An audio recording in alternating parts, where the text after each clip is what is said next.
Hello everyone, welcome to science apex. It's Saurabh Dharmakar here. और आज हम लोग अपना स्टार्ट करने जा रहे हैं केमिकल बॉन्डिंग का part 2, that is covalent bonding. So basically जो हम लोग का फर्स्ट टॉपिक था उसमें हम लोगों ने, अगर आप देखोगे तो कोवेलेंट बॉन्डिंग में हम लोगों ने आयोनिक बॉन्डिंग का जो केमिकल बॉन्डिंग का जो पार्ट 1 था, इसमें आयोनिक बॉन्डिंग, जनरल करेक्टरिस्टिक्स, उसके लैटिस और सॉल्वेशन एनर्जी, बॉन्ड हेबर साइकिल। हालांकि आई एम सो सॉरी कि जब मैंने वो पढ़ा रहा था तो बॉन्ड हेबर साइकिल में कुछ डिस्टर्बेंस हो गए थे, बट आई होप सो कि आपको समझ में आ गया होगा। और आज हम लोग अपना पढ़ने जा रहे हैं बेसिकली कोवेलेंट बॉन्डिंग। ठीक है, तो आयनिक बॉन्डिंग जो होता है वो क्या था, इसमें ट्रांसफर ऑफ इलेक्ट्रॉन होता था। सो कोवेलेंट बॉन्डिंग क्या होता है, तो आज हम लोग वो पढ़ने जा रहे हैं। उसका लुईस स्ट्रक्चर कैसे होता है, वो वैलेंस बॉन्ड थ्योरी, हाइब्रिडाइजेशन सबसे मोस्ट इंपॉर्टेंट कॉन्सेप्ट जो कि आप लोग क्लास 11 में भी काफी अच्छे से पढ़े होंगे, dipole movement and percentage ionic characters, VSEPR theory and structure of ammonia, water, SF4, ClF3, PCl5, SF6, HCF2। तो ये बेसिकली आज हम लोग का सेकंड कॉन्सेप्ट है जिसको आज हम लोग को कवर अप करना है हमारे न्यू टॉपिक में। Okay, covalent bonding. Covalent bonding मतलब क्या होता है, it is the sharing of pair of electron. इसमें क्या होता है, शेयरिंग होता है, जबकि उसमें क्या था, ट्रांसफर ऑफ इलेक्ट्रॉन। जैसे कि एग्जांपल, हाइड्रोजन और दो हाइड्रोजन को अपन मिला रहे हैं, इसके पास एक बॉन्ड है, इसके पास एक इलेक्ट्रॉन पेयर है, ये दोनों एक साथ बॉन्ड बनाए, तो ये हो गया। ठीक है, तो बेसिकली ये क्या बोलता है, it is the sharing of electron between the two electron pair is known as covalent bonding. Okay, so अगर मैं आपको ये चीज बताऊं कि इसमें आप लोग सबसे पहले तो ये बताओ, क्योंकि आपने एटॉमिक स्ट्रक्चर पढ़ चुके हैं, तो आप मुझे ये बताओ कि एक ऑर्बिटल कितना मैक्सिमम इलेक्ट्रॉन को एकोमोडेट कर सकता है। ऑब्वियस सी बात है, एक जो इलेक्ट्रॉन है वो आपका, एक ऑर्बिटल आपका दो इलेक्ट्रॉन को एकोमोडेट कर सकता है, इजंट इट। जब एक ऑर्बिटल आपका दो इलेक्ट्रॉन को एकोमोडेट कर सकता है, वो भी एक अपोजिट स्पिन में। ठीक है, तो ये ऑर्बिटल कॉन्सेप्ट का पहला कॉन्सेप्ट होता है कोवेलेंट बॉन्डिंग के लिए। दूसरा, जो हाफ फील्ड ऑर्बिटल जो होता है, ठीक है, वो या फिर अनपेयर्ड इलेक्ट्रॉन, वो दोनों एक साथ इलेक्ट्रॉन को शेयर करते हैं बाय ओवरलैपिंग। ये सब जो टॉपिक बता रहा हूँ वो सब है आपका ऑर्बिटल कॉन्सेप्ट में। सेकंड, थर्ड पॉइंट आपका आता है कि tendency to complete the orbital और टू पेयर द इलेक्ट्रॉन, ये एक एसेंशियल कंडीशन होता है। ठीक है, टू कंप्लीट द ऑर्बिटल और to pair of electron is the essential condition for covalent bonding. ठीक है, तो पहला पॉइंट मैंने आपको क्या बताया, एक ऑर्बिटल को एकोमोडेट करने के लिए दो इलेक्ट्रॉन की आवश्यकता पड़ती है, ये ऑर्बिटल कॉन्सेप्ट बोलता है। दूसरा दूसरा आपका ये बोलता है कि जो आपका हाफ फील्ड ऑर्बिटल या अनपेड इलेक्ट्रॉन जो होते हैं, हाफ फील्ड ऑर्बिटल या अनपेड इलेक्ट्रॉन, ठीक है, वो दोनों एक साथ बॉन्डिंग का फॉर्मेशन करते हैं।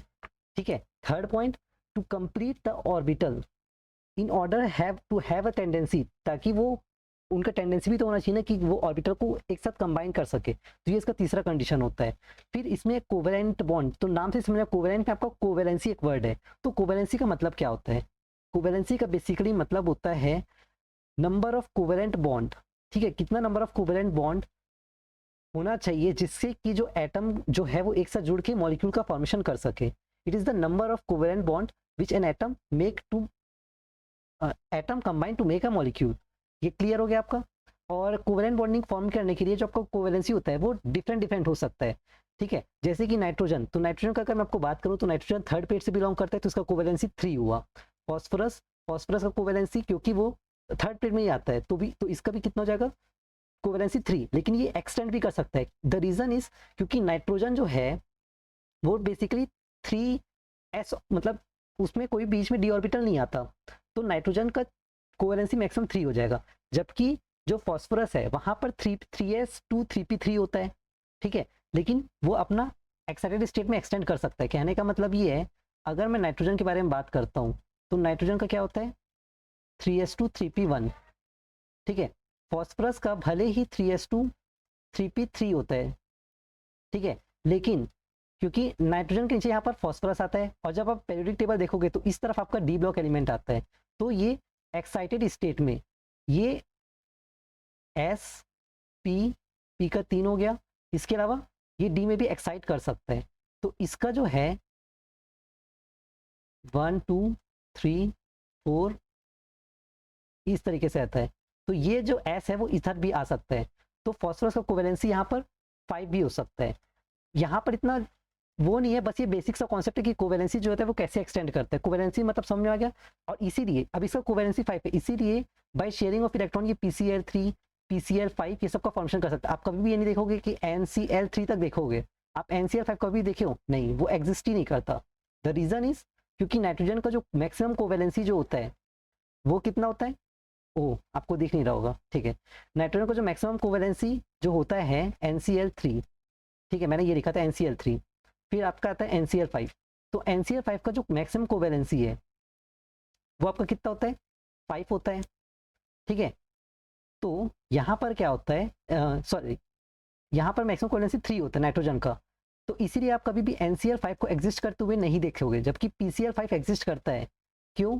क्योंकि इसका मैक्सिमम कोवेलेंसी 5 होता है, ठीक है। तो ऐसे आपके बहुत सारे एग्जांपल्स होते हैं, जैसे कि आपका PCl3 PCl5 भी आप देख सकते हो, ठीक है। तो कभी कभी क्वेश्चन आता है कि which of the following exist, which of the following do not exist, तो उसके लिए कोवेलेंसी का कॉन्सेप्ट काफी इंपॉर्टेंट होता है। तो अगर मैं आपका करेक्टरिस्टिक के बारे में बात करता हूँ, तो सबसे पहले अगर इसका करेक्टरिस्टिक देखते हैं तो पहला करेक्टरिस्टिक होता है कि फिजिकल स्टेट के बारे में अगर अपन बात करते हैं तो आयोनिक बॉन्ड जो है वो आपका बेसिकली सॉलिड नेचर में एग्जिस्ट करता था, जबकि जो आपका कोवेलेंट बॉन्डिंग है वो तीनों नेचर में एग्जिस्ट करता है, solid, liquid as well as gaseous state में। जब मॉलिक्यूल सेपरेटेड होते हैं तो गैसियस स्टेट में, जब मॉलिक्यूल्स एक साथ पास आएंगे तो लिक्विड और सॉलिड स्टेट में। अब इसका रीजन क्या है? Due to strong van der Waals force and hydrogen bond, ठीक है। मैं आपको इसको लिख देता हूँ यहाँ पर।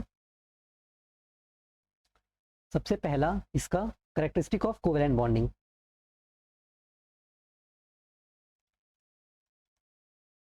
तो इसका पहला करेक्टरिस्टिक क्या है?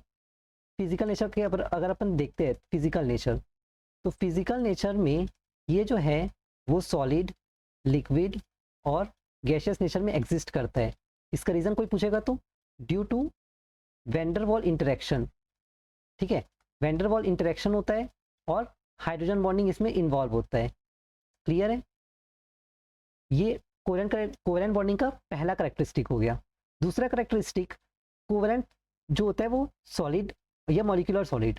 तो कोवेलेंट सॉलिड और मॉलिक्यूलर सॉलिड आपने नाम कभी सुना है? कोवेलेंट बॉन्डिंग जो होते हैं वो सॉलिड में दो टाइप के सॉलिड होते हैं, एक कोवेलेंट सॉलिड और एक मॉलिक्यूलर सॉलिड, ठीक है। तो बस इसको याद रखना। फिर आता है आपका कंडक्टिविटी। तो देखो ये सब कैरेक्टरिस्टिक इसलिए इंपॉर्टेंट है क्योंकि PRSU के क्वेश्चन पेपर में ये क्वेश्चन आपसे पूछा था कि why do ionic bond show much higher melting point and boiling point. अगर आपने क्वेश्चन पेपर नहीं देखा होगा तो आप इसमें अपलोडेड है, आप देख सकते हो। तो उसमें हो सकता है उस टाइम आयोनिक बॉन्ड पूछा था, इस टाइम कोवेलेंट बॉन्ड पूछ दे, ठीक है। तो आपको कैरेक्टरिस्टिक का रीजंस पता होना चाहिए। तो कंडक्टिविटी के बारे में बात करते हैं, तो वो कंडक्टिविटी क्यों शो करता है? क्योंकि हम लोग तो देखते हैं कि इसमें कोई पोलैरिटी होता नहीं है, ठीक है, लेकिन फिर भी कुछ पोलर कोवेलेंट कंपाउंड एग्जिस्ट करते हैं ड्यू टू सेल्फ आयनाइजेशन, ठीक है। जैसे कि कंडक्टिविटी के बारे में अगर अपन बात करते हैं तो ये कंडक्टिविटी कुछ जो है वो शो करते हैं due to polar covalent bond. तो इसमें भी पोलर आ गया, ठीक है। Polar covalent bond undergo self ionisation, ठीक है। अब इसे कहने का मतलब ये है, जब सपोज जैसे कि H2O है तो ये भी तो एक आयनिक कंपाउंड नहीं है, ये कोवेलेंट कंपाउंड है। तो ये H plus plus OH minus देता है या फिर H3O प्लस देता है, ठीक है। तो ये सेल्फ आयनाइजेशन हो गया। सेल्फ मतलब खुद का आयोनाइज करना, इसको सेल्फ आयनाइजेशन। तो ये कंडक्टिविटी शो करते हैं, कुछ पोलर कोवेलेंट कंपाउंड जो है कंडक्टिविटी शो करते हैं। समझ में आ गया? Now the next characteristic of covalent compound is solubility. तो ये सोल्यूबल होते कि नहीं होते हैं? तो वही कॉन्सेप्ट फिर से लगा देना कि polar covalent compound soluble in polar and non polar is soluble in non polar compound. अब ये जब आप लोग ना नेक्स्ट सेमेस्टर में जब आप जाओगे तो आपसे ये पूछा जाएगा कि नॉन पोलर सॉल्वेंट के कुछ एग्जांपल्स बताओ, तो उसका एग्जांपल अभी से याद रख लेना, सोल्यूबिलिटी। तो ये नॉन पोलर सॉल्वेंट में सोल्यूबल होते हैं या नॉन एक्वस सॉल्वेंट, ठीक है। वेट, नॉन एक्वस सॉल्वेंट में ये सोल्यूबल होते हैं, ठीक है। जैसे कि इसका एग्जांपल हो गया बेंजीन, ठीक है। और क्या हो सकता है? कार्बन टेट्राक्लोराइड, ठीक है। तो ये बेसिकली इसके कुछ कुछ इंपॉर्टेंट कैरेक्टरिस्टिक है जो आपको याद रखने पड़ेंगे। क्लियर है? तो आज अब अपन नेक्स्ट पढ़ने जा रहे हैं। नेक्स्ट टॉपिक जो आपका रहेगा वो है आपका, I think so, valence bond theory है। ओके, तो valence bond theory, valence bond theory में सबसे पहले समझ लो, तो वैलेंस बॉन्ड थ्योरी जो है वो आपका हिटर और लंदन ने दिया था, ठीक है। उन्होंने ये इंट्रोड्यूस किया था कि कैसे कोवेलेंट बॉन्ड फॉर्म करते हैं। इसके कुछ मेन पॉइंट्स है। सबसे पहला पॉइंट कि कोवेलेंट बॉन्ड कैसे ओवरलैपिंग करते हैं। मतलब हमेशा आप लोग पढ़ोगे कि ना कि ओवरलैपिंग से ही कोवेलेंट बॉन्ड का फॉर्मेशन होता है। तो पहला पॉइंट इसका ये आता है मेन पॉइंट में वैलेंस बॉन्ड थ्योरी में, in order to form a covalent bond overlapping occur between the half filled atom, ठीक है, या हाफ फिल्ड वैलेंस और ऑर्बिटल, ठीक है। तो कोवेलेंट बॉन्ड फॉर्म करने के लिए दो ऑर्बिटल, दो half filled valence shell orbital को ओवरलैपिंग करना पड़ता है। कहने का मतलब ये है, सपोज ये एस और ये पी है, तो ये दोनों एक साथ हाइब्रिडाइज होंगे। हालांकि हाइब्रिडाइजेशन भी इसी में है, क्लियर, ओके अब दिख रहा है, ठीक है। तो ये एस और पी ऑर्बिटल ओवरलैप होंगे। वैसे ही पी एक्स और पी एक्स भी, ये भी हाफ फील्ड ऑर्बिटल है, ये भी हाफ फील्ड ऑर्बिटल है। तो ये दोनों मिलके आपका इस तरीके से स्ट्रक्चर बनाएंगे। पी वाई भी हो सकता है, ठीक है, या पी जेड भी हो सकता है। ये दोनों मिलके आपका एक ही एक्सिस में, अगर मैं इसको जेड एक्सिस मान रहा हूँ तो ये आपका इस तरीके से स्ट्रक्चर फॉर्म करेंगे, ठीक है। तो पहला पॉइंट समझ में आ गया, to form a covalent bond overlapping occur between the half filled valence shell orbital of two atom. Second, bond acquire a pair of electron with opposite spin. तो देखो हम लोगों ने ऑलरेडी पढ़ चुका था कि to form a covalent bond it should have a opposite spin, तो इसलिए मैंने आपको वो कॉन्सेप्ट बताया था। अब याद आ रहा है। तो कहने का मतलब ये है, जब ऑर्बिटल पास आते हैं तो बॉन्ड फॉर्म करने के लिए वो अपोजिट स्पिन में ही अट्रैक्ट करते हैं ताकि उनका स्टेबिलिटी आ सके, ठीक है। और मैंने आपको पिछले लेक्चर में बताया था रीजन की स्टेबिलिटी और एनर्जी का रिलेशन क्या है, ठीक है। Third point, orbital come closer to each other from the direction in which there is, जहां से ऑर्बिटल इस तरीके से एक दूसरे के पास आएंगे जहां पर से उनका मैक्सिमम ओवरलैपिंग हो सके, ठीक है। यार ये थोड़ा सा कॉन्सेप्चुअल टॉपिक है, तो हम लोग थोड़ा कोशिश करेंगे हंसी मजाक से भी पढ़े, ठीक है। तो दो, सबसे पहला पॉइंट हम लोगों ने क्या पढ़ा, वेट, ओके। सबसे पहला पॉइंट हम लोगों ने ये चीज पढ़ा कि in order to form a covalent bond overlapping occur between the half filled valence shell orbital.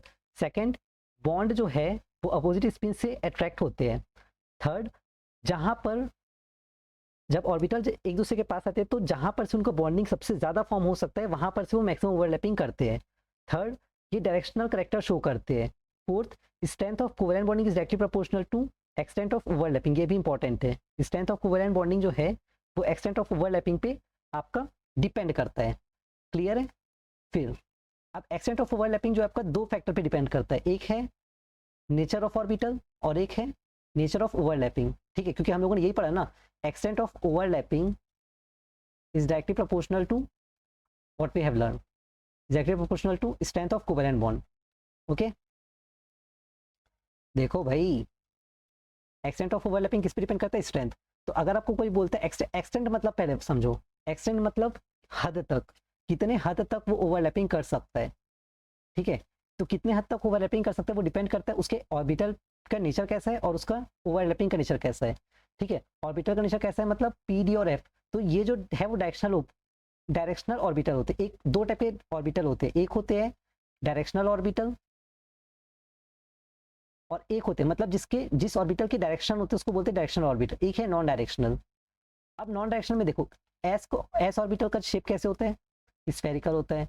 तो क्या आप बोल सकते हो क्या कि वो एक्स एक्सिस में घूमेगा, वाई एक्सिस में घूमेगा कि जेड एक्सिस में, नहीं बोल सकते, ठीक है। जबकि डायरेक्शनल करेक्टर जो है जिसका डायरेक्शन होता है, जैसे कि हम लोग बोलते हैं कि पी के तीन ऑर्बिटल होते हैं, P X P Y P Z, और डी के D X Y D Y Z D Z X D X square Y square और डी जेड स्क्वायर। तो ये पांच, और तो ये जो है एक्स वाई ये सब क्या बता रहा है, डायरेक्शन बता रहा है, ठीक है। तो नेचर ऑफ ऑर्बिटल पे डिपेंड करता है कि कितने हद तक वो अपना ओवरलैपिंग कर सकते हैं, ठीक है। तो पी डी और एफ ऑर्बिटल वो डायरेक्शनल ऑर्बिटल होते हैं जहां पर ओवरलैपिंग ज्यादा होता है, और एस ऑर्बिटल जो होता है वो आपका नॉन डायरेक्शनल होता है, तो यहाँ पर लेस ओवरलैपिंग होता है। आपको ये याद रखना पड़ेगा कि डायरेक्शनल करेक्टर वाला आपका ओवरलैपिंग ज्यादा करता है और नॉन डायरेक्शनल वाला आपका ओवरलैपिंग कम करता है, क्लियर है।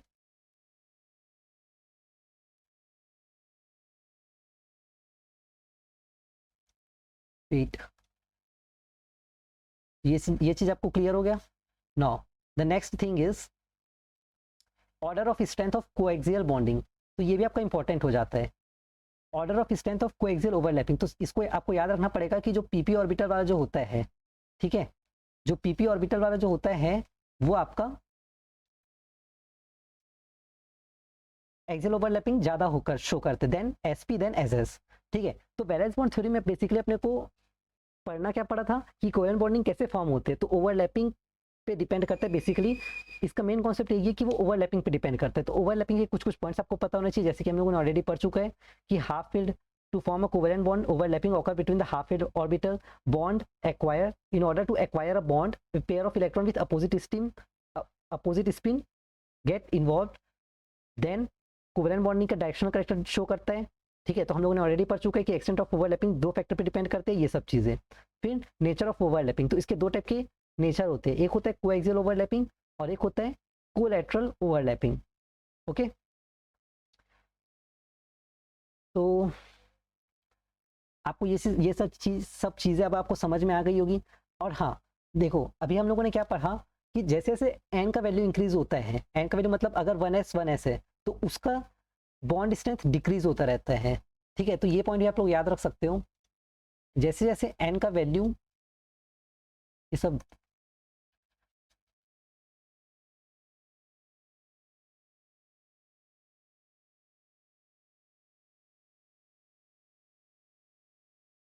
ठीक है। तो मैं ये बोल रहा था कि जैसे जैसे एन का वैल्यू इंक्रीज होता है वैसे वैसे बॉन्ड स्ट्रेंथ डिक्रीज होता है, मतलब 1s कर दिया तो इसका बॉन्ड स्ट्रेंथ कम होगा, फिर 2s इसका बॉन्ड स्ट्रेंथ और कम होगा, मतलब एन जितना ज़्यादा होगा बॉन्ड स्ट्रेंथ उतना कम होता चला जाएगा, क्लियर है। फिर अगर एन सेम है तब क्या करोगे, तो आपका ये वाला जो पॉइंट था पीपी वाला वो वहां पर वैलिड हो जाता है। मतलब अगर सपोज मैं बोल रहा हूँ कि 1s 2s 2p 1s 1p 1 का तो खैर पॉसिबल नहीं, चलो अपन 2 से लेते हैं, 1s 2p 2s 2p 3s 3p। अब आप बताओ कि बॉन्ड स्ट्रेंथ किसका कम होगा। यहाँ तो ये अभी जो मैं बताया था उसका था, तो 1s 2p का सबसे ज्यादा बॉन्ड स्ट्रेंथ होगा, ठीक है, क्योंकि 1s और 2s आ गया तो n जितना बढ़ता है उतना उसका बॉन्ड स्ट्रेंथ कम होता है। लेकिन अगर n सेम हो गया तब आप लोग ये वाला जो फॉर्मूला था इससे आप उसको एक्सटेंट ऑफ ओवरलैपिंग आप बता सकते हो कि पीपी का सबसे ज्यादा होता है देन एसपी। इसका क्वेश्चन मैं पूछूंगा, याद रखना, ठीक है। तो order of strength coaxial overlapping, coaxial मतलब साइड वाइज ओवरलैपिंग, ठीक है। तो सबसे ज्यादा पीपी का होता है देन एसपी का देन आपका एसएस का, PP SP then SS. S orbital सबसे छोटा होता है तो उसका बॉन्ड स्ट्रेंथ सबसे कम होगा, ठीक है। पी का थोड़ा बड़ा होता है साइज, तो मतलब उसका एक्सटेंट जो होता है थोड़ा बड़ा होता है, ठीक है, तो उसका ज्यादा होगा। और एसपी आ गया तो उसका बीच में हो गया, क्लियर है। अब हम लोग पढ़ने जा रहे हैं सिग्मा बॉन्डिंग और कोवेलेंट बॉन्डिंग। आपको पता है क्या होता है? सिग्मा बॉन्ड जो होता है एक ऐसा बॉन्ड होता है जो कि फॉर्म होता है दो एटम के बीच में by overlapping of half filled orbital along their axis. जो हम लोगों ने अभी जो पढ़े थे ना, कोएक्सियल ओवरलैपिंग, ये सब चीजें। तो सिर्फ अभी आप सुनते जाओ, आपको सब समझ में आ जाएगा, क्योंकि ये बेसिकली ये डिफरेंस भी ही मोर देन इनफ है। जिसको नॉलेज चाहिए उसके लिए थोड़ा सा मैं डिटेल में आपको बता देता हूँ। तो जो सिग्मा बॉन्डिंग जो होता है वो एक ऐसा बॉन्ड होता है जो कि फॉर्म होता है by overlapping of two half filled orbital along their axis. मतलब इस एक्सिस के अलोंग जो टू हाफ फिल्ड ऑर्बिटल जब ओवरलैपिंग करते हैं इसको इस तरीके से सिग्मा बॉन्डिंग होता है। सिग्मा बॉन्डिंग का सेकंड कैरेक्टर होता है कि वो हमेशा डायरेक्शनल कैरेक्टर शो करता है। सिग्मा बॉन्ड कभी भी रेजोनेंस में शो पार्टिसिपेट नहीं करता, ठीक है। ये सब पॉइंट्स में सिर्फ आपको बोल रहा हूँ क्योंकि आपको ये चीजें पता होनी चाहिए कि सिग्मा बॉन्ड और पाई बॉन्ड के बीच का डिफरेंस क्या है, ठीक है। तो सबसे पहले मैंने क्या बताया, it is formed by overlapping of half filled orbital along their axis. Second point, directional nature show करता है। थर्ड पॉइंट, ये कभी भी रेजोनेंस में पार्टिसिपेट नहीं करता, इसीलिए जब हम लोग ऑर्गेनिक केमिस्ट्री पढ़ते हैं तो उसमें सिग्मा बॉन्डिंग का लोकलाइजेशन नहीं करते, डिलोकलाइजेशन नहीं करते, ठीक है। वो एक जगह फिक्स्ड होता है, लोकलाइज्ड होता है, ठीक है। फिर फोर्थ पॉइंट, फ्री रोटेशन। यहाँ पर क्यों पॉसिबल हो, यहाँ पर फ्री रोटेशन भी पॉसिबल होता है अबाउट सिंगल सिग्मा बॉन्ड, ठीक है। मैक्सिमम ओवरलैपिंग जो है वो यहाँ पर पॉसिबल होता है, ठीक है। क्योंकि यहाँ पर मैक्सिमम ओवरलैपिंग पॉसिबल होता है इसलिए सिग्मा बॉन्ड और पाई बॉन्ड में जो सिग्मा बॉन्ड है उसको ज़्यादा स्ट्रॉन्ग बॉन्ड बोला जाता है, ठीक है। और फिर और क्या क्या पॉइंट बच गया इसका, इतना ही तो था सिग्मा बॉन्ड के बारे में, आपको सिर्फ इतना ही पता होना चाहिए। तो समझ में आ गया सिग्मा बॉन्डिंग के बारे में, लिख नहीं रहा हूँ, सिर्फ आपको सुनने की सुनने से समझ में आ जाना चाहिए, ठीक है। तो सिग्मा बॉन्डिंग जो होता है सबसे पहले एक्सियल डायरेक्शनल करेक्टर, फिर रेजोनेंस जिसको नोट करना है वो नोट कर सकते हैं। It is formed by half filled orbital overlapping along their axis. Second point, it is directional character. Third, it do not participate in the resonance.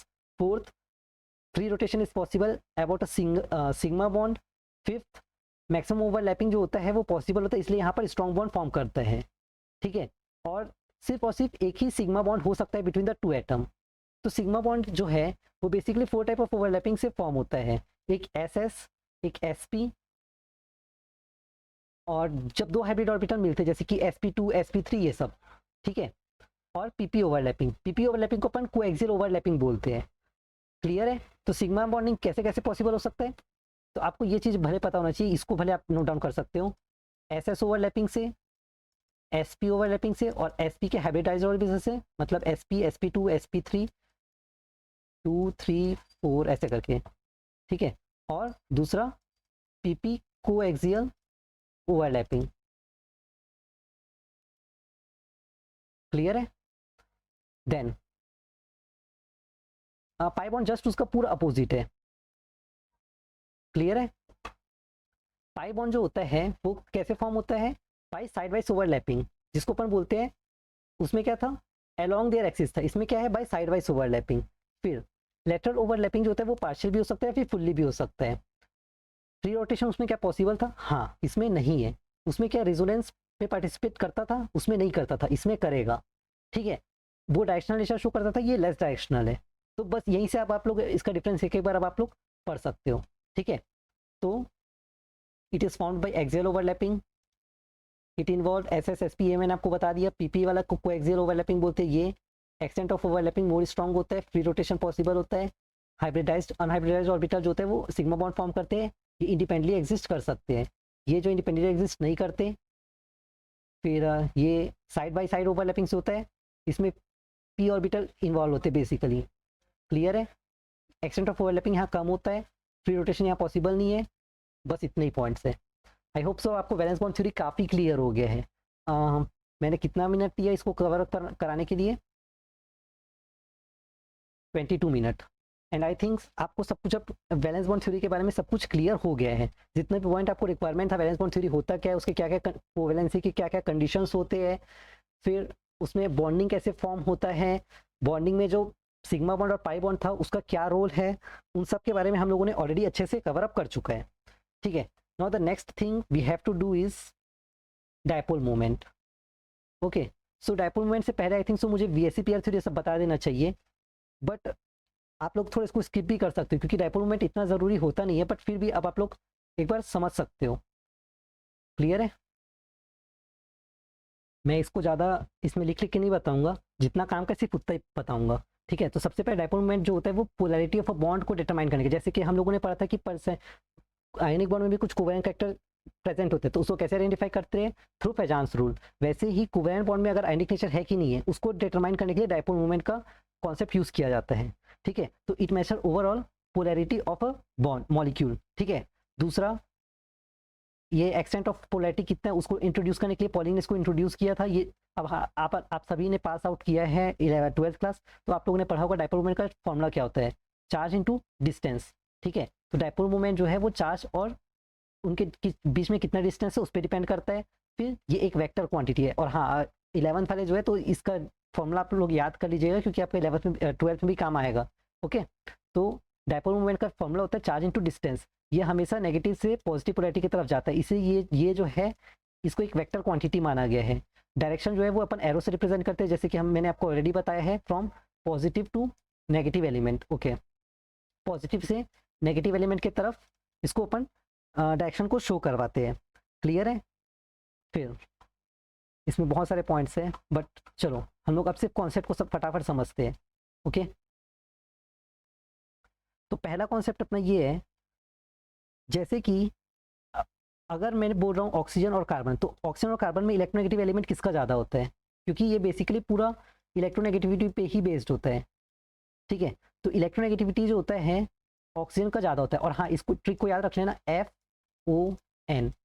Electronegativity सबसे ज़्यादा फ्लोरीन का होता है, देन ऑक्सीजन, देन नाइट्रोजन। ठीक है, तो carbon और oxygen अगर पूछ रहा हूँ तो ऑक्सीजन का इलेक्ट्रोनेगेटिविटी सबसे ज़्यादा होगा। आई थिंक थोड़ा स्पीड हो रहा है, बट अगर स्पीड नहीं बोलूँगा तो कॉन्सेप्ट जो है थोड़ा सा कम कर लेना। ठीक है, जिसको स्लो लग रहा होगा वो बढ़ा लेना, क्योंकि नहीं बताऊंगा तो पिछले टाइम भी वो 1 घंटा नहीं लगना चाहिए था वो लेक्चर, और आज ऑलरेडी हाफ एन आवर हो चुका है।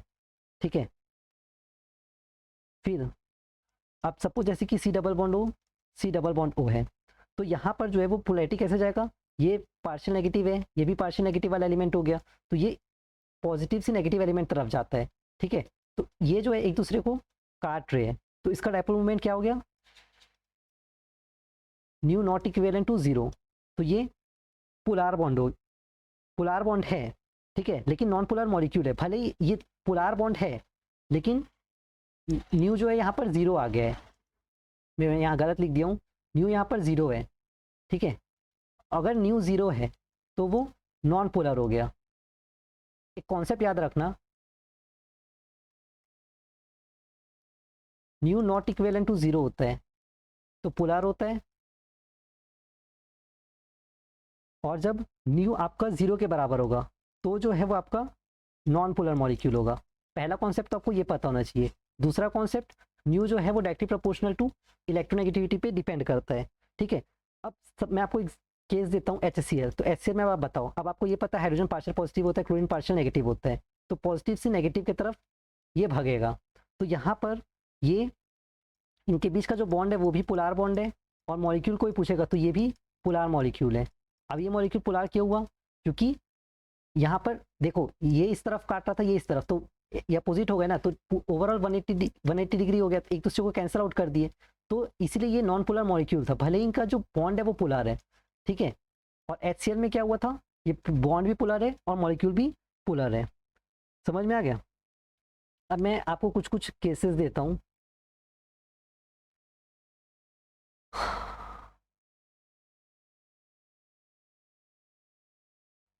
मैं आपको कुछ ट्रिक्स बता देता हूँ, वो ज़्यादा इंपॉर्टेंट रहेगा।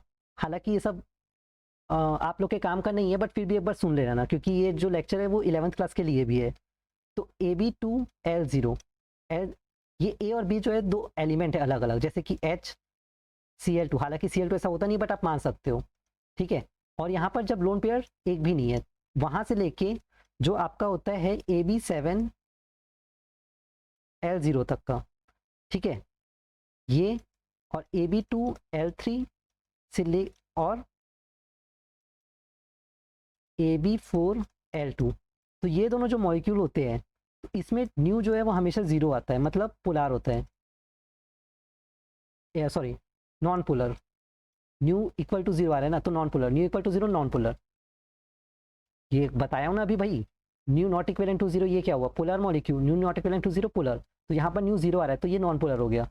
तो AB2L0 से लेके, मतलब लोन पेयर जहाँ पर नहीं होगा, से लेके AB7L0, मतलब जितने भी सिंपल मॉलिक्यूल्स होते हैं, ठीक है, PCl3, PCl5, HCl, ठीक है, इसमें कोई भी लोन पेयर नहीं होते, तो इस टाइप के मॉलिक्यूल में वो हमेशा नॉन पोलर होंगे, और जिसमें लोन पेयर प्रेजेंट होंगे वो आपका क्या हो जाएगा, लोन पेयर अगर प्रेजेंट होंगे उसमें भी AB2L3 और AB4L7 है, AB4L2।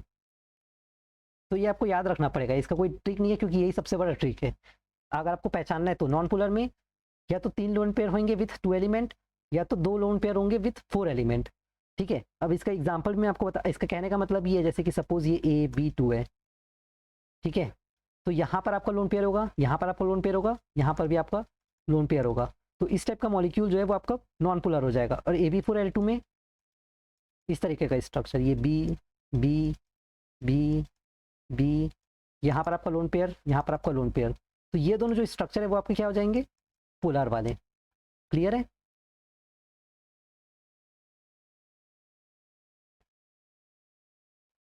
अब बेसिकली जो सबसे इंपॉर्टेंट केस जो कभी कभी आपको पूछता है, वो ये पूछता है NH3 और NF3 में डायपोल मोमेंट किसका ज़्यादा होता है।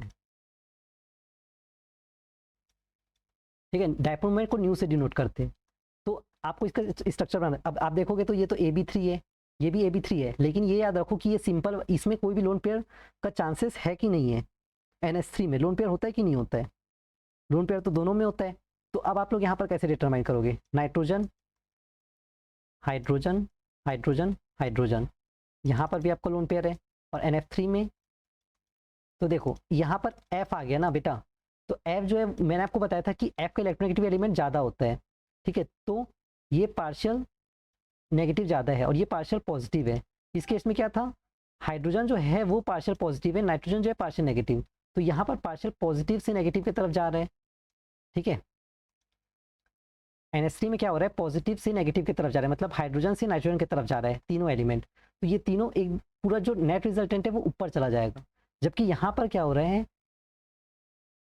नाइट्रोजन से फ्लोरीन की तरफ जा रहा है 3, और इस तरफ जो लोन पेयर जो था वो इसका अपोजिट एक्शन में है। तो अब आप लोग खुद बताओ कि किसका डायपोल मोमेंट ज़्यादा होगा। नेट रिजल्टेंट देखूंगा तो ये इस तरीके से होगा, NF3 का, जबकि इसमें क्या है, दोनों तरफ ऊपर है, हाइड्रोजन के कारण भी और लोन पेयर के कारण भी, ठीक है। तो अब आप लोग बताओ डायपोल मोमेंट किसका ज़्यादा होगा। ऑब्वियस ही बात है, दोनों जो है जिसका एक्सटेंट किसका ज़्यादा है, दोनों अपर डायरेक्शन में, ठीक है, दोनों का डायपोल मोमेंट ऊपर है, तो NH3 का डायपोल मोमेंट ज़्यादा होगा, ठीक है। तो इसका रीज़न आप लिख सकते हो, जो डायरेक्शन जो है, direction of dipole moment of lone pair and bond pair is in same direction for NH3। तो ये इसलिए इंपॉर्टेंट है NH3 का, क्योंकि आपका NCERT के बुक में भी दिया है, हालांकि मैं NCERT का नहीं बता रहा हूँ, बट फिर भी आपको पता होना चाहिए, ठीक है। वैसे ही अब आप लोग, मैं आपको कुछ कुछ क्वेश्चंस दे देता हूँ, वेट, इसको नोट डाउन कर सकते हो, क्योंकि इसका आपको PDF नहीं मिलेगा, ये मिट जाएगा यार, ठीक है। मेरे पास इतना स्पेस नहीं है कि मैं वो कर सकूँ, okay. Half an hour almost वैसे ही हो गए, ठीक है, इसलिए मैं थोड़ा सा स्पीड में पढ़ा रहा था, बट आई होप कि आपको समझ में आ रहा होगा। आपको कुछ क्वेश्चंस देता हूँ, XeO3 और XeO4 में किसका ज़्यादा होगा, ठीक है। अब आप लोग इसको मैं शॉर्टकट में बताता हूँ, ये AB3L1 है, AB3L1। अब आप लोग प्रैक्टिस के समझ आ जाएगा, क्योंकि जिनॉन जो है वो एकदम पीरियड टेबल के सबसे लेफ्ट साइड में आता है, राइट साइड में आता है। तो यहाँ पर बेसिकली इसका 8 होना चाहिए था, लेकिन 3 से ही बॉन्डेड है, मतलब, ठीक है। तो यहाँ पर एक लोन पेयर बच जाएगा, जबकि ये जो है वो पूरा कंप्लीटली बॉन्डेड है, मतलब इसमें कोई भी लोन पेयर नहीं रहेगा। तो इसमें डायपोल मोमेंट नॉन पोलर का ज़्यादा होता है, जो पोलर मॉलिक्यूल है उसका डायपोल मोमेंट ज़्यादा होता है, ठीक है। तो इसका मैंने आपको बता दिया एक एग्जाम्पल। दूसरा क्वेश्चन या दूसरा मैं आपको बता देता हूँ, CHCl3 और CCl4। तो CHCl3 में आपका हाइड्रोजन क्लोरीन क्लोरीन क्लोरीन हो जाएगा। तो यहाँ पर भी आपका क्या हुआ, AB और CCl4 में कंप्लीटली सेम डायरेक्शन, मतलब कार्बन से क्लोरीन की तरफ जाएगा, पार्शियल पॉजिटिव से पार्शियल, हाँ ठीक है, ठीक है। यहाँ पर भी ऐसे ही जा रहा था। तो CHCl3 और CCl4 में किसका ज़्यादा हो जाएगा, CHCl3 का। आप लोग इसको प्रैक्टिस करिएगा।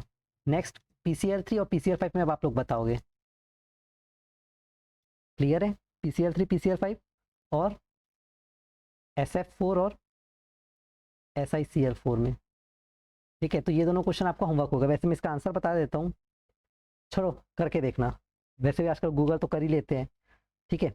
तो अब ये जो है डायपोल मोमेंट पे जितने भी क्वेश्चंस थे वो मैंने आपको बता दिए। और एक और क्वेश्चन कभी कभी पूछ देता है कि कंपेयर करना है CH3F,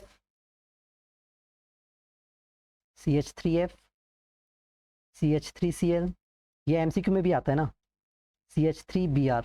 चलो इन तीनों का बताओ, तो डायपोल मोमेंट सबसे ज़्यादा किसका होगा। ये देखो यहाँ पर इलेक्ट्रोनेगेटिव पे डिपेंड करता है, और इलेक्ट्रॉन क्लोरीन का सबसे ज़्यादा होता है, ठीक है। तो सब यहाँ पर लोग गलती करते हैं कि फ्लोरीन को ज़्यादा ले लेते हैं, लेकिन यहाँ पर CH3Cl, फिर CH3F, ClF, फिर Br का बारी आता है, ओके। देन CH3I, अगर I होगा तो, ठीक है। ये एक एग्जांपल हो गया। दूसरा, अगर CH3Cl CH2Cl2 लिया और CHCl3 लिया तो किसका ज़्यादा होगा, ठीक है। मैं इसको 1, 2 और 3 नेमिंग कर देता हूँ। तो 1 is greater than 2 is greater than 3। अभी आप लोग खुद करोगे ना, क्योंकि मैंने आपको CH3Cl का तो बता ही दिया था और CHCl3 का ही बता दिया था। तो यहाँ से अब आप लोग जज कर सकते हो कि किसका डायपोल मोमेंट ज़्यादा होगा। और दूसरा लास्ट है H2O और HF में किसका ज़्यादा होगा, ठीक है। ऑब्वियसली बात है पानी का ज़्यादा होगा। और फिर ऑर्गेनिक में आता है इस तरीके का स्ट्रक्चर, तो ऑर्गेनिक का भी इतना काम का नहीं है, फिर भी अगर आप लोग को जज करना है तो आप लोग ऐसे कर सकते हो, एक ऑर्थो पैरा मेटा पे है, ठीक है। तो यहाँ पर इस क्लोरीन के कारण ये इस तरफ जाएगा, इसके कारण ये इस तरफ जाएगा, इसके कारण से ये इस तरफ जाएगा, ठीक है। तो इन सब का डायपोल मोमेंट सेम होता है। तो इस तरीके से आपको जब ऑर्गेनिक पढ़ाऊंगा या ऑर्गेनिक जब आप लोग पढ़ोगे तो आप लोग वहाँ पर इजिली समझ जाओगे, ठीक है। अब एक एक बार सब पढ़ लेते, एक एक बार। 1 dy का जो यूनिट, इसका यूनिट होता है dy होता है, तो dy का यूनिट 10⁻⁻18 ESU होता है। डायटोमिक मॉलिक्यूल में न्यू जो है वो डिपेंड करता है डिफरेंस ऑफ इलेक्ट्रोनेगेटिविटी पे। अब मैंने आपको जो कॉन्सेप्ट बताया था, जो ट्रिक बताया था, वो काफ़ी ईजी था एज कम्पेयर टू ये सब जो पॉइंट्स लिखे हैं, ठीक है। तो मैंने आपको इसका एग्जाम्पल ही बता दिया FCl Br और I का, ठीक है। डायटोमिक मॉलिक्यूल में न्यू जो है डिफरेंस ऑफ इलेक्ट्रोनेगेटिविटी डिपेंड करता है, ठीक है। जितना ज़्यादा इलेक्ट्रोनेगेटिविटी होगा उतना ज़्यादा उसका डायपोल मोमेंट होगा। न्यू जो है directly proportional to change in electronegativity था, ठीक है। जितना ज़्यादा इलेक्ट्रोनेगेटिविटी के बीच का डिफरेंस होगा उतना उसका डायपोल मोमेंट ज़्यादा होगा। अगर पॉलीएटॉमिक मॉलिक्यूल है तो वो वेक्टर सम, ये सब सिर्फ पॉइंट्स, इसलिए मैं आपको ये सब चीज़ नहीं बता रहा था, जो मैं आपको बता दिया वो मोर देन सफिशियंट है, ठीक है। ये NH3 PS3 NH2 NF3 के भी मैंने आपको डायपोल में कैसे निकालते हैं वो बता दिया। अब application of dipole moment, application सबसे पहला है in order to determine the polarity, second to calculate the percentage and a character, third to distinguish cis and trans form. तो हम लोगों ने ऑलरेडी ये चीज़ देख चुका है कि पोलैरिटी को अपन कैसे डिटरमाइन करते हैं, ठीक है। और ज्योमेट्री को कैसे डिटरमाइन, ये ज्योमेट्री जो है वो आपका यहाँ से नहीं पढ़ेंगे, अपन हाइब्रिडेशन पढ़ेंगे, वो कॉन्सेप्ट ज़्यादा अच्छे से बताता है। सेकंड जो आपका टॉपिक में दिया था to calculate the percentage ionic character, तो परसेंटेज आयनिक करेक्टर का फॉर्मूला होता है experimental value of mu upon theoretical. ये सिर्फ आपको याद होना चाहिए, ये आई थिंक सो पॉलिंग ने दिया था,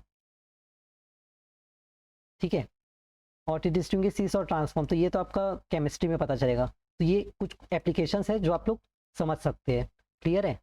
तो डायपोल मोमेंट मैंने जितना शॉर्ट में जितना प्रिसाइज आपको बता सकता था वो मैंने आपको बताया, और समझ नहीं आ रहा है तो आप थोड़ा सा स्लो करके देखिएगा, सब समझ में आएगा। बेसिकली डायपोल मोमेंट का कॉन्सेप्ट क्या होता है, डायपोल मोमेंट जो होता है वो पोलैरिटी ऑफ अ मॉलिक्यूल को बताता है। डायपोल मोमेंट जो है वो चेंज इन इलेक्ट्रोनेगेटिविटी पे डिपेंड करता है। डायपोल मोमेंट का जो फॉर्मूला होता है चार्ज इंटू डिस्टेंस होता है। डायपोल मोमेंट का जो यूनिट होता है वो dy होता है, ठीक है। फिर आपको आपको जो ट्रिक बताया था, जो सिंपल मॉलिक्यूल होते हैं, mu not equal to 0, polar, mu equal to 0, non polar, ठीक है। फिर नेक्स्ट ट्रिक आपका बताया था, जो सिंपल मॉलिक्यूल होते हैं AB2 से लेके AB7 तक का, ये पोलर होंगे, और AB2L0 L3 था, और AB4L3 सिर्फ ये दोनों, बस ये दोनों पोलर होंगे। तो ये आपका ओवरऑल समरी हो गया फॉर डायपोल मूवमेंट, क्लियर है। तो अब अपना नेक्स्ट इंपॉर्टेंट टॉपिक आता है हाइब्रिडाइजेशन। तो हाइब्रिडाइजेशन जो है वो, इसको भी पॉलिंग ने इंट्रोड्यूस किया था। इसका पहले डेफिनेशन तो सबको पता है, it is the intermixing of atomic orbital of same energy having same dipole moment, ये सब करके सबको पता होता है ना। तो बट इसमें जो निकालने का तरीका होता है ना, वो थोड़ा लोग कंफ्यूज हो जाते हैं, ठीक है। तो आज हम लोग उस चीज़ को ज़्यादा एम्फेसाइज करेंगे, ना कि इसके डेफिनेशन ये सब क्या होते हैं। अगर नहीं पता है तो इसका एक बार डेफिनेशन पढ़ देते हैं। Different shape, mixing of different shape and approximately equal atomic orbital and redistribution of energy to form a new orbital of same shape and same energy,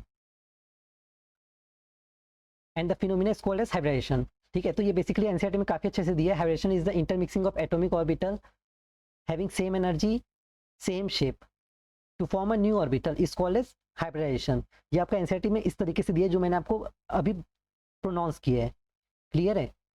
तो इसमें जो चीज़ें आपको याद रखनी है, सबसे पहले तो इंटरमिक्सिंग ऑफ एटॉमिक ऑर्बिटल होता है। जब दो एटॉमिक ऑर्बिटल, एओ मतलब एटॉमिक ऑर्बिटल, जब दो एटॉमिक ऑर्बिटल मिलते हैं उतने ही नंबर ऑफ हाइब्रिड ऑर्बिटल भी फॉर्म होते हैं। एचओ मतलब हाइब्रिड ऑर्बिटल, क्लियर है। जितने number of atomic orbital form होंगे उतने ही उनके हाइब्रिड ऑर्बिटल भी फॉर्म होंगे, ठीक है। अब जो ऑर्बिटल जो कि वैलेंस शेल में, जो सपोज जैसे कि नाइट्रोजन का हो गया 1s2 2s2 2p3, ठीक है। तो इसका जो वैलेंस शेयर वाला जो है यही बस आपका हाइब्रिडेशन में पार्टिसिपेट करेगा, सिर्फ वैलेंस शेयर बस। ठीक है, अब इसका रीज़न क्या है कि सिर्फ और सिर्फ जो वैलेंस शेयर वाला जो है वो आपका हाइब्रिडेशन में पार्टिसिपेट करेगा और बाकी अदर क्यों नहीं। ठीक है, क्योंकि इसका रीज़न ये है ना कि अगर अपन सिर्फ वैलेंस शेयर वाला बस लेंगे तो उनका एनर्जी गैप जो है वो ज़्यादा नहीं होगा, और ये कंडीशन होता है energy gap between atomic orbital should not be large. ठीक है,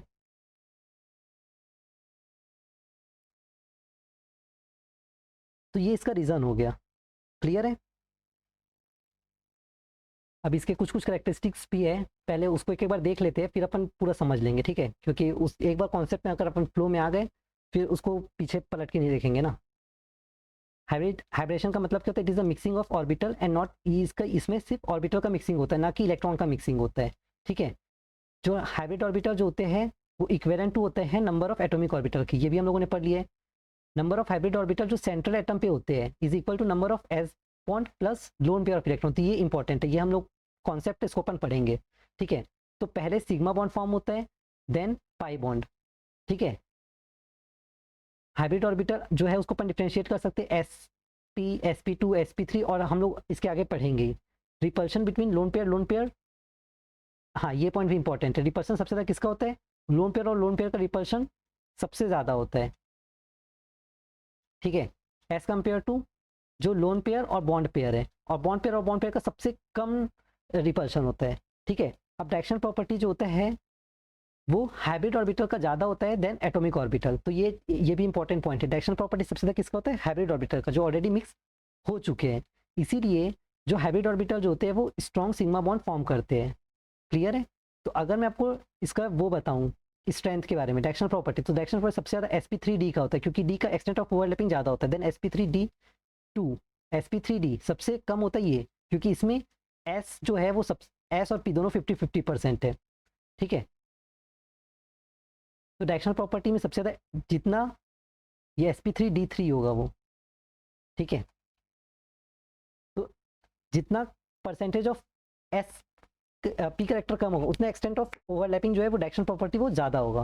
ठीक है, अब डिटर्मिनेशन कैसे करना है ये आपको समरी टाइप का है, ये आपको बाद में देखेंगे ये सब चीज़ों को। अब अपन डायरेक्टली कॉन्सेप्ट पे आते हैं। ठीक है,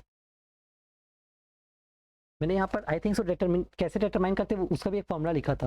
पहले अपन हाइब्रिड ऑर्बिटल को कैसे डिटरमाइन करते हैं? Number of sigma bond plus lone pair, जैसे हम लोगों ने ऑलरेडी लिखा था। दूसरा एक फॉर्मूला होता है। ठीक है, तो उस फॉर्मूले को अपन देखते हैं। डिटरमाइन करने का पहला मेथड क्या है? पहला मेथड तो वही number of sigma bond plus lone pair, और ये हर जगह वैलिड नहीं होता, तो इसलिए इसको प्रीफर मैं नहीं करता।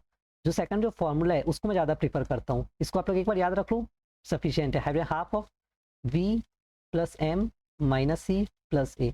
तो v जो है वो यहाँ पर बताता है वैलेंस इलेक्ट्रॉन को, m अगर उसमें मोनोवैलेंट एटम है तो, c कैटायन को बताता है अगर उसमें कैटायन है तो, और a एनायन। ये आपका हर जगह वैलिड होता है। अब ये आपका हर जगह वैलिड नहीं होता, क्यों? क्योंकि भाई आपको अगर आपको लोन ये प्लस और माइनस दे दिया तो आप लोग क्या करोगे? तो फंस जाओगे। इसीलिए ये जो फॉर्मूला है hybridisation is equal to half of v plus M minus C plus A, ये काफ़ी सुइटेबल फॉर्मूला है। अब सपोज जैसे कि मैं आपको एग्जांपल बताता हूँ, NH4 प्लस दे दिया, अब आप लोग sigma bond plus pi bond से करने जाओगे तो फंस जाओगे। अब यहाँ पर आप इजीली बता सकते हो हाफ v, नाइट्रोजन का वैलेंस इलेक्ट्रॉन कितना होता है?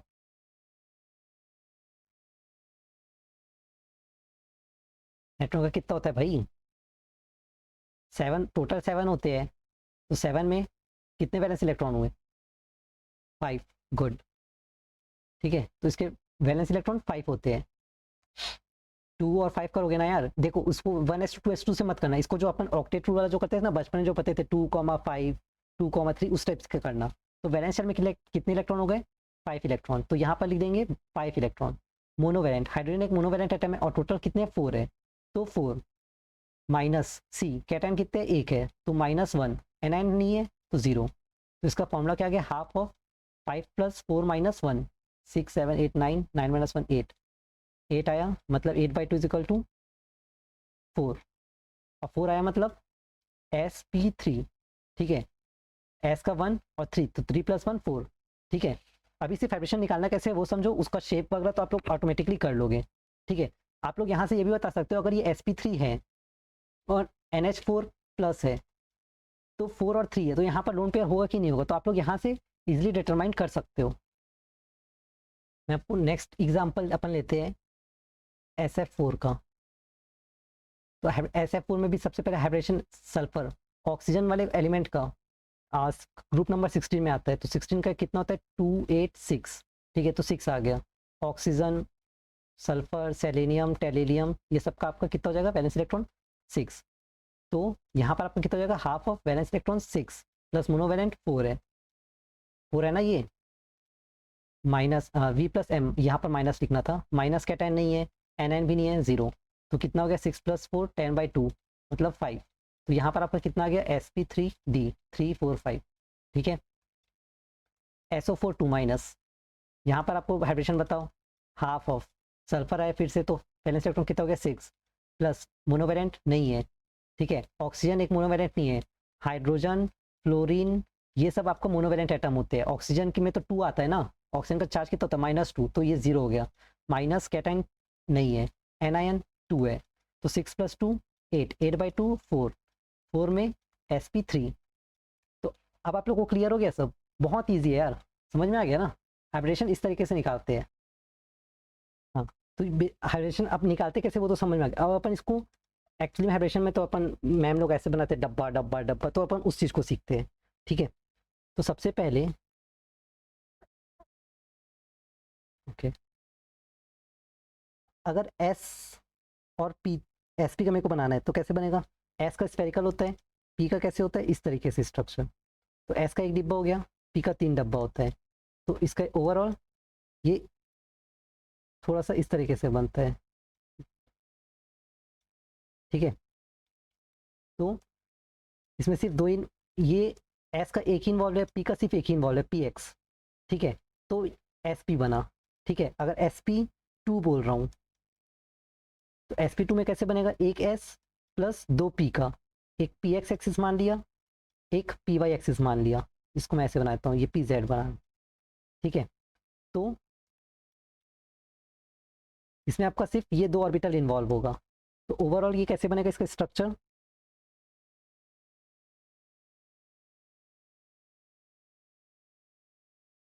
ठीक है, और एस वाला जो है वो बीच में हल्का हल्का करके इस तरीके से एक्सटेंड हो जाता है। ठीक है, समझ लेना यार। ठीक है, तो इसका ओवरऑल इसका इसके बीच का एंगल, हाँ, तो यहाँ से समझते हैं इसके बीच का एंगल कितना है 180 डिग्री, इसलिए इसका शेप अपन बोलते हैं लीनियर। इसका कैसे है 120 डिग्री है, तो और दिख कैसे रहे ट्राइगोनल प्लेनर। क्लियर है, और पता है अपन ऐसे बोलते हैं एस जो है ना वो एंगल की दुकान है, एस जितना कम होगा उतना बॉन्ड एंगल ज़्यादा होगा। ठीक है, तो अपन ये बोल सकते हैं कि एस जो है वो एंगल की दुकान है। ठीक है, एस एंगल की दुकान है।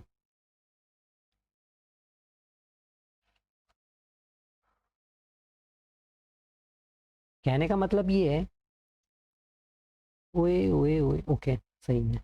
ठीक है, तो ये कॉन्सेप्ट इंपॉर्टेंट है, एस एंगल की दुकान है, तो एस जितना ज़्यादा होगा एंगल भी उतना ज़्यादा होगा, एस जितना कम होगा एंगल भी उतना कम होगा। अब देखो यहाँ पर एस क्या है, अगर मैं बोलूँ SP और SP2 में, आप सिर्फ ये दोनों का ही देख लो ना, SP और SP2 अपन पढ़े, तो एस यहाँ पर सिर्फ एक ही एस है, मतलब P के मुकाबले में सिर्फ ये हाफ है, ये हाफ है, ये कितना है इसके मुकाबले में 25% से भी कम है। ठीक है, तो एस एंगल की दुकान है, एस ये तो हाफ से कम होगा ना, तो SP का बॉन्ड एंगल ज़्यादा हो गया। ठीक है, मतलब या तो ये बोल सकते हो कि S जितना ज़्यादा होगा बॉन्ड एंगल उतना ज़्यादा होगा, और अगर आप इससे कंफ्यूज हो रहे हो क्योंकि इससे कंफ्यूज होते तो आप ये भी बोल सकते हो कि P जितना ज़्यादा होगा, ठीक है, P जितना ज़्यादा होगा एंगल उतना कम होगा, P जितना कम होगा एंगल उतना ज़्यादा होगा। ठीक है, अब आप लोग यहीं से देख सकते हो P ज़्यादा है तो एंगल कम, P कम है एंगल ज़्यादा, S और P के लिए। लेकिन ये इसलिए मैं नहीं बताता हूँ P से, क्योंकि वो अब D में आओगे तो D में कैसे करोगे, sp3d भी तो आ सकता है ना, इसलिए बेसिकली S को देखा जाता है, बट आप समझ जाओगे। ठीक है, तो क्योंकि ये बताना इसलिए जरूरी नहीं क्योंकि इसका एप्लीकेशन ऑफ हाइब्रिडेशन यही बोलता है, अपने को एप्लीकेशन भी पढ़ना है इसका, तो पहला एप्लीकेशन ये होता है कि आपको बॉन्ड एंगल पता होना चाहिए। तो अब आपको पता चल गया कि बॉन्ड एंगल कैसे डिटरमाइन करते हैं। दूसरा, इसमें डी ऑर्बिटल को कैसे यूज़ करते हैं हाइब्रिडेशन में, ये सीखेंगे अपन। तीसरा, हाइब्रिडेशन जो है और इलेक्ट्रॉन स्पीशीज में कैसे इन्वॉल्व होते हैं वो सीखेंगे। मॉलिक्यूल्स कैसे एग्जिस्ट करते कैसे नहीं करते वो हम लोगों ने स्टार्टिंग में पढ़ चुका था कि जो कोवेलेंसी का जो कॉन्सेप्ट था उससे भी पढ़ते हैं और हाइब्रिडेशन से भी अपन पता कर सकते हैं। फिर hybridisation of some molecule in solid state, तो ये सब चीज़ें अपने को पता होना चाहिए। ठीक है, bond angle I think so है नहीं, और मैं ये सोच रहा हूँ कि बॉन्ड वाला जितना भी है ना, bond strength, bond order, bond angle, ये सबको एक अलग सा टॉपिक बना दूँ। हो सके अगर टाइम रहेगा तो मैं इसी में कन्वर्ट कर दूंगा, क्योंकि अब ऑलमोस्ट आपका 50 मिनट हो चुका है। ओके, तो ये चीज़ तो हम लोगों ने सीख लिया। नाउ नेक्स्ट इज, अगर आपको लोन पेयर बताना है तो आप लोन पेयर कैसे बताओगे। इसका भी एक बहुत सिंपल सा ट्रिक है।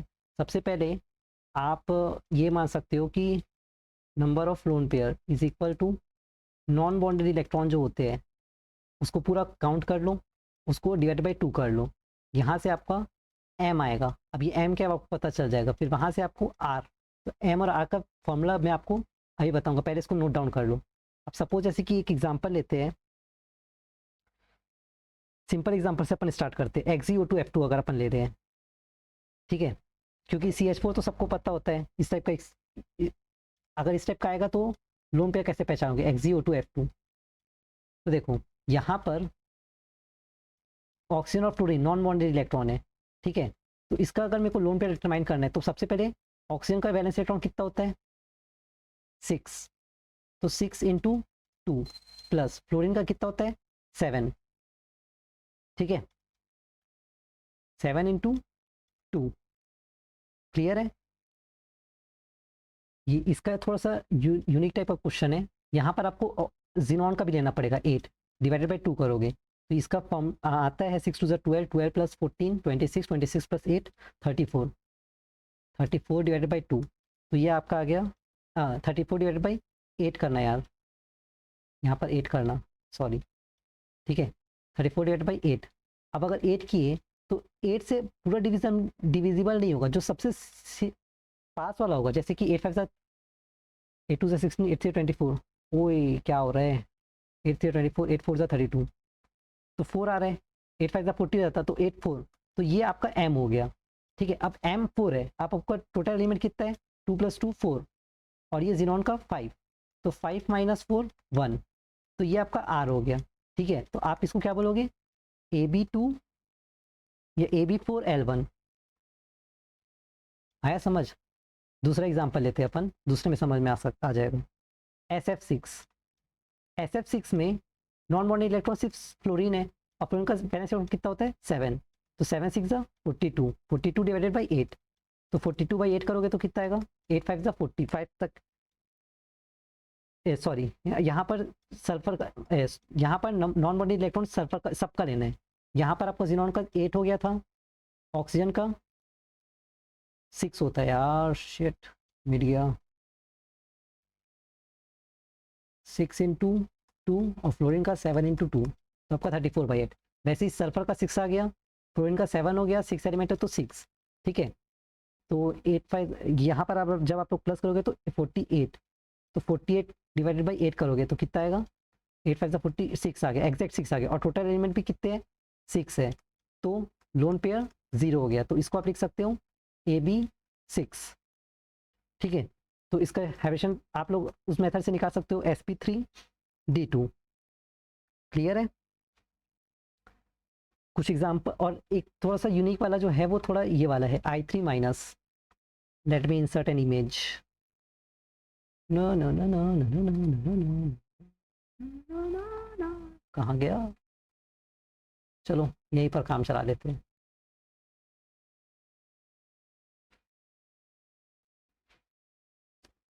I3-। अब I3- में देखोगे तो 7 3 21 होना चाहिए था। ठीक है, प्लस अब अगर माइनस आया तो प्लस करना है, प्लस रहेगा तो माइनस करना है, तो +1 करेंगे डिवाइडेड बाई 8, तो ये आपका 22/8। तो 8 2 16, लेकिन यहाँ पर है कितने टोटल, तो 3 है, उससे भी ज़्यादा आ गए। ठीक है, तो उस कंडीशन में क्या करना रहता है, जो आपका जो नेट रिजल्टेंट वाला जो है आपका आना कितना चाहिए था, 22। क्लियर है?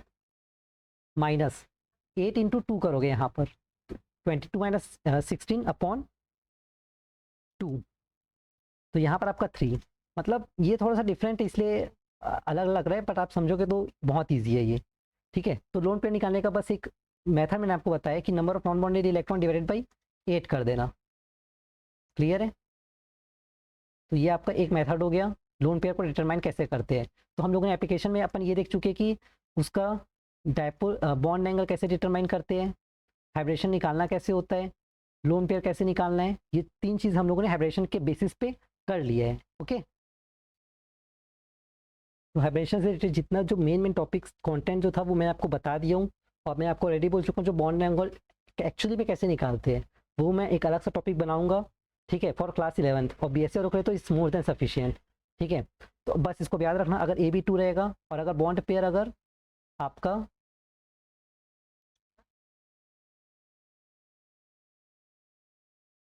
बॉन्ड पेयर 2 है, लोन पेयर 0 है, तो उसका क्या होगा, SP लीनियर शेप का। अगर 3 बॉन्ड पेयर है, कोई भी लोन पेयर नहीं है, कहने का मतलब ये है, पहले इसको याद रख लो। SP वाइब्रेशन का कितना, SP का कितना होता है, लीनियर। SP2 का ट्राइगोनल प्लेनर। SP3 का टेट्राहेड्रल। फिर SP3D का ट्राइगोनल बाइपिरामिडल। फिर SP3D2 का ऑक्टाहेड्रल। ठीक है, और SP3D का पेंटागोनल बाइपिरामिडल।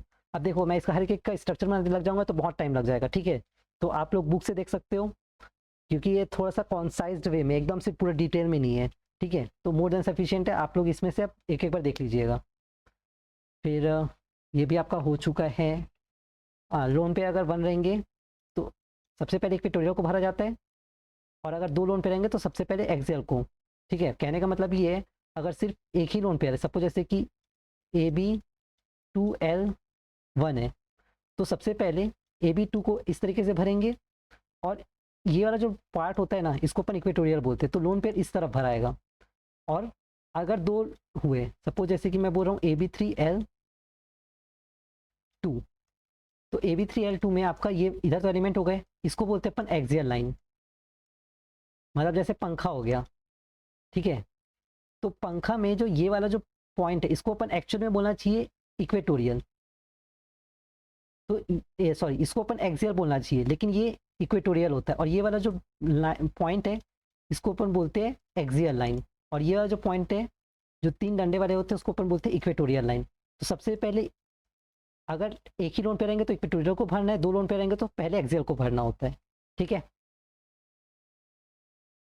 ये कुछ कुछ मतलब कभी कभी आपको बोलते हैं कि explain the हाइब्रेशन of BeCl2 BeF2, तो आपको कैसे लिखना है ये इसके बारे में बस है एक बार कि हाइब्रेशन, इन दिस हाइब्रेशन एक S होता है, एक p ऑर्बिटल इन्वॉल्व होता है टू गिव 2 न्यू हाइब्रिडल।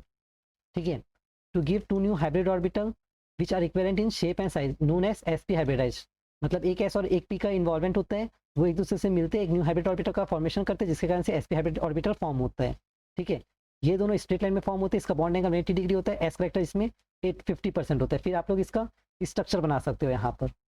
ठीक है, BeF2। ठीक है, और अगर इसमें लोन पेयर है तो बनाना, नहीं है तो फिर ऐसे ही छोड़ देना।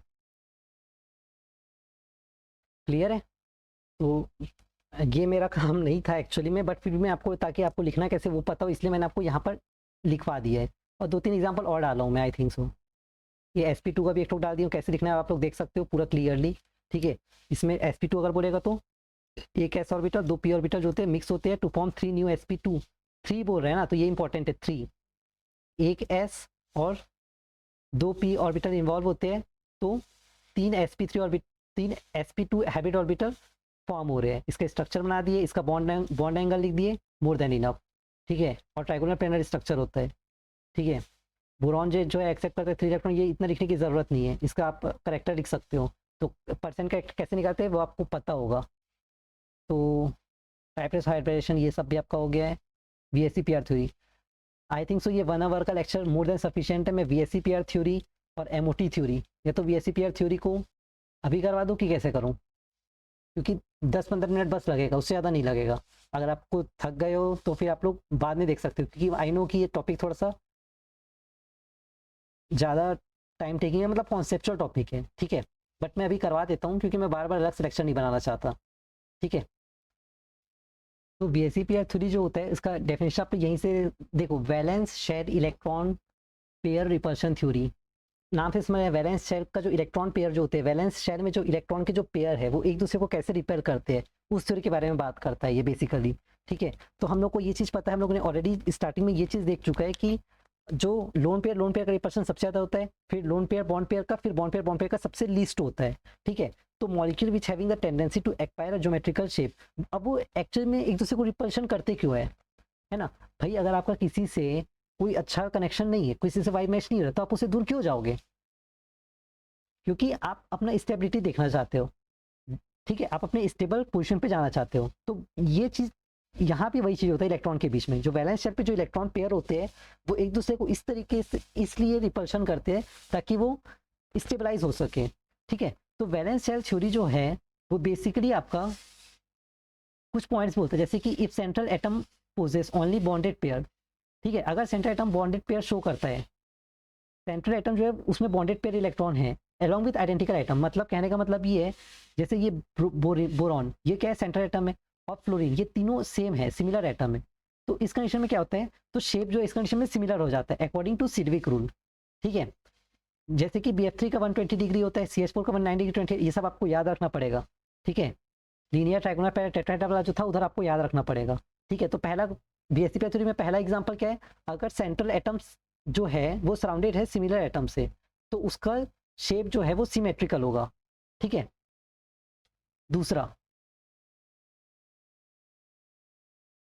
क्या बोलता है, अगर central atom bond pair of electron और लोन पेयर ऑफ इलेक्ट्रॉन दोनों को शो करे, इसके पहले कंडीशन में क्या था, सेंट्रल एटम जो है उसके पास सिर्फ बॉन्डेड पेयर ऑफ इलेक्ट्रॉन थे, उसमें कोई भी लोन पेयर वाला इलेक्ट्रॉन नहीं था, तो वो सिमेट्रिकल मॉलिक्यूल शो करेगा, उसमें कोई झमेला नहीं है। लेकिन अगर सेंट्रल एटम के पास एक लोन पेयर भी है, एक बॉन्डेड पेयर भी है, जैसे कि आप XeO2F2 को ही ले सकते हो, तो उसमें लोन पेयर भी है, बॉन्डेड पेयर भी है, ये XeF4, तो XeF4 में क्या हुआ, 4 फ्लोरीन फ्लोरीन अटैच्ड है और 2 ऊपर और नीचे में बच गए, तो यहाँ पर लोन पेयर भी है, बॉन्डेड पेयर भी है, इस कंडीशन में शेप जो है वो अनसिमेट्रिकल हो जाता है, ठीक है। मतलब अब यहाँ पर बॉन्डेड पेयर है, यहाँ पर लोन पेयर है, कहने का मतलब यहाँ पर मैं आपको बता देता हूँ,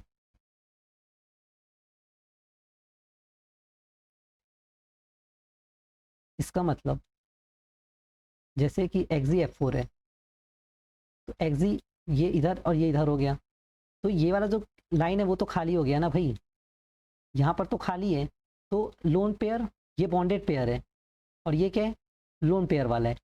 तो अपने को पता, अगर लोन पेयर तो देखो सबसे पहले तो इसको देखो, ये वाला जो पार्ट है लोन पेयर और लोन पेयर, इनके बीच का रिपल्सन सबसे ज़्यादा है, ठीक है। तो इनके बीच का रिपल्सन सबसे ज़्यादा है क्योंकि हम लोग ऑलरेडी पता है कि lone pair wait, okay, lone pair repulsion सबसे ज़्यादा होता है, फिर लोन पेयर बॉन्ड पेयर, जैसे कि कहने का मतलब ये फर्स्ट पॉइंट हो गया और इसको मैं देता हूँ सेकेंड वाला, तो ये फर्स्ट का सबसे ज़्यादा हुआ रिपल्शन, फिर लोन पेयर बॉन्ड पेयर का, फिर बॉन्ड पेयर रिपल्शन सबसे कम हो गया, ठीक है। तो ये चीज़ बोलता है, तो उस कंडीशन में जो शेप है वो अनसिमेट्रिकल हो जाता है, क्लियर है। मतलब बॉन्ड एंगल जो है वो नंबर ऑफ लोन पेयर कितने है उस पर डिपेंड करता है, बॉन्ड एंगल बहुत सी चीज़ों पे डिपेंड करता है, bond angle is inversely proportional to number of lone pair, एक आप यहाँ से बता सकते हो लोन पेयर अगर कम है तो बॉन्ड एंगल ज़्यादा होगा। एक ये था कि बॉन्ड एंगल कैसे डिटरमाइन करते हैं, एस से, एस जो है वो क्या होता है, एंगल की दुकान, क्लियर है। फिर थर्ड पॉइंट यहाँ पर क्या बोल रहा है, by increasing one loan pair of electron, अगर अपन एक लोन पेयर ऑफ इलेक्ट्रॉन को इंक्रीज कर देंगे, तो हम लोग ऑलरेडी पढ़ चुके हैं कि bond angle number of lone pair अगर बढ़ रहा है तो बॉन्ड एंगल कम हो जाएगा, तो जैसे कि CH4NH3 ये सब का अपन देख सकते हैं, ठीक है। और 1.5 डिग्री से वो बढ़ता या कम होता है, ठीक है।